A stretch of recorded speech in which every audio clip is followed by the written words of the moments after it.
नमस्कार दोस्तों, आप देख रहे हैं द क्राइम। आज की कहानी उत्तर प्रदेश के हमीरपुर और महोबा जिले के बीच घटे एक ऐसे खौफनाक अपराध की है जिसे सुनकर आप हैरान रह जाएंगे। एक ऐसी हत्या जिसमें प्यार भी था, धोखा भी, झूठ भी और सच्चाई का उतना ही डरावना चेहरा भी। दोस्तों, अगर आप चैनल पर नए हैं तो द क्राइम को सब्सक्राइब कर दीजिए, क्योंकि यहाँ हम आपके लिए ऐसी ही सच्ची रियल लाइफ क्राइम स्टोरीज लेकर आते हैं, एकदम शांत, साफ और सस्पेंस भरे अंदाज में। तो चलिए बिना देर किए कहानी शुरू करते हैं। बात इसी साल यानी 2025 की है। 13 नवंबर की सुबह हमीरपुर के मौधाराट रोड पर रमना गांव के पास से गुजर रहे लोगों की नज़र अचानक सड़क किनारे पड़ी एक झाड़ी पर गई। झाड़ियों के पास कुत्तों का एक झुंड कुछ नोच रहा था। जब लोग पास पहुंचे तो उनके पैरों तले जमीन खिसक गई।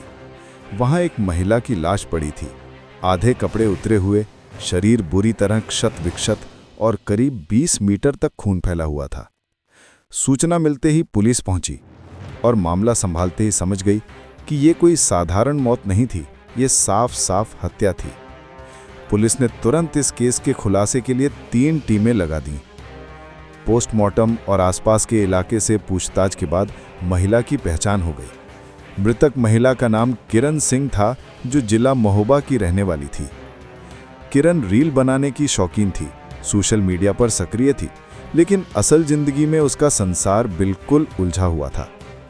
उसकी शादी विनोद नाम के युवक से हुई थी, जो सीआरपीएफ में तैनात है। लेकिन शादी के बाद दहेज को लेकर दोनों के बीच झगड़े शुरू हो गए। किरण ने अपने पति और ससुराल वालों के खिलाफ दहेज उत्पीड़न का मुकदमा तक दर्ज करा रखा था और उस केस का इन्वेस्टिगेशन ऑफिसर था दरोगा अंकित यादव। यही वो नाम है जो आगे चलकर इस कहानी का सबसे बड़ा किरदार साबित होने वाला है। जैसे जैसे पुलिस ने कॉल डिटेल खंगाली, कहानी धीरे धीरे चौंकाने वाली दिशा में बढ़ने लगी। किरण और दरोगा अंकित यादव के बीच लगातार कॉल रिकॉर्ड मिले, पूछताछ हुई और आखिरकार गिरफ्तारी। पुलिस ने 13 नवंबर के अगले ही दिन दरोगा अंकित को महोबा में उसके सरकारी क्वार्टर से गिरफ्तार कर लिया। गिरफ्तारी के वक्त उसने सफ़ेद गमछे से चेहरा ढका हुआ था, लेकिन उसकी आंखों में साफ दिख रहा था कि मामला उससे जुड़ा है। पर असल सच्चाई क्या थी, इसका खुलासा हुआ अंकित के कबूलनामे में। अंकित यादव ने बताया वो 2023 बैच का दरोगा है और महोबा के कबरई थाने में तैनात था। किरण का दहेज केस उसी के पास था। केस की जांच करते हुए वो 2-3 बार किरण के घर गया और यहीं से एक नज़दीकी शुरू हुई।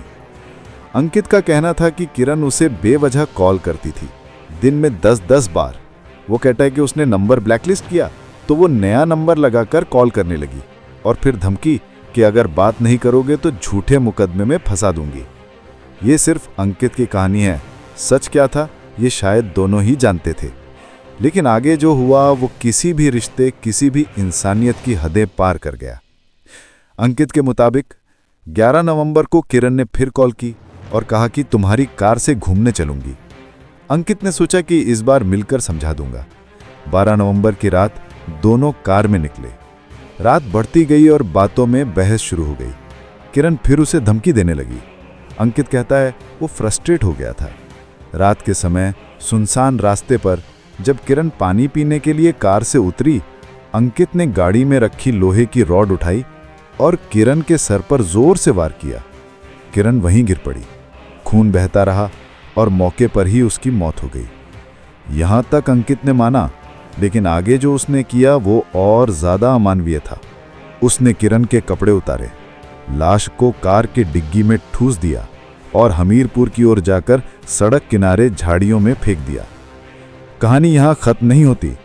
किरण के भाई सतीश का दावा है कि यह हत्या सिर्फ अंकित ने नहीं की। उनके मुताबिक 12 नवंबर को किरण अकेले कोर्ट गई थी, जहां उसका केस चल रहा था। वहां से उसका अपहरण किया गया और हत्या में उसका पति विनोद, उसकी सास माया देवी, देवर सोनू और नंदोई राम गोपाल सब शामिल थे।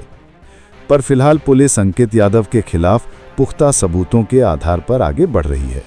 बाकियों पर जांच जारी है। एक तरफ अंकित का कबूलनामा है, दूसरी तरफ परिवार के आरोप। किसी ने किरण के साथ धोखा किया या उसे फंसाकर बदनाम किया जा रहा था? क्या यह रिश्ता एक तरफा था या दोनों तरफ से?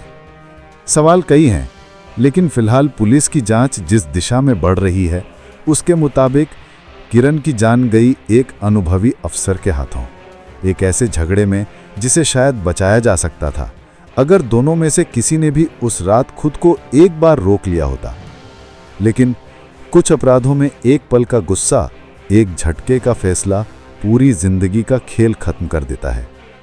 और इस कहानी में किरण की जिंदगी तो खत्म हुई ही, साथ ही खत्म हो गया एक दरोगा का करियर, उसका भविष्य और 2 परिवारों का भरोसा।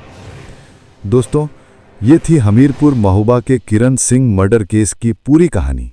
एक ऐसी कहानी जो दिखाती है कि गलत रिश्ते, गलत फैसले और गुस्से की एक चिंगारी इंसान को किस हद तक गिरा सकती है। अगर आप और ऐसी क्राइम स्टोरी सुनना चाहते हैं तो चैनल को सब्सक्राइब जरूर कीजिएगा। मैं मिलता हूं अगली कहानी में। धन्यवाद।